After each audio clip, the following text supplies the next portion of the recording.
ഒരു ദിവസം ടൗണിനടുത്ത്. അത് മായാവിയല്ലേ അത്? എന്നെ പറ്റിക്കാൻ വേഷം മാറി നടക്കുക. അവനെ പിടിക്കണം. ഈ വണ്ടിയിൽ പിന്തുടരാം. എന്നെ കൂടെ ടൗണിലേക്ക് കൊണ്ടുപോ.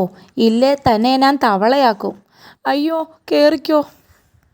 വേഗം വേഗം. അവൻ ടൗണിലേക്കാ പോയത്. ഫുൾ സ്പീഡാണേ. വൈകാതെ അവൻ ഇവിടെ എവിടെയെങ്കിലും കാണും. ഹാവൂ. നില്ലടാ അവിടെ. എൻ്റെ അമ്മോ, അവൻ രക്ഷപ്പെട്ടു. പെട്ടെന്ന്, എടാ കേമാ, ഇവനെ ഞാൻ. നാശം പിടിച്ചവൻ. ഇതെന്ത് കഥ എൻ്റെ അമ്മോ. ഹാവൂ, മടുത്തു. ഇതെന്താ? എല്ലാം മായാവി. അയ്യോ, ഇവിടെ ഒരു തടിയ മായാവി. വഴിയുടെ മറുവശത്ത് 2 മായാവി. പെട്ടെന്ന് വിക്രമനും മുത്തുവും അവിടെ എത്തി.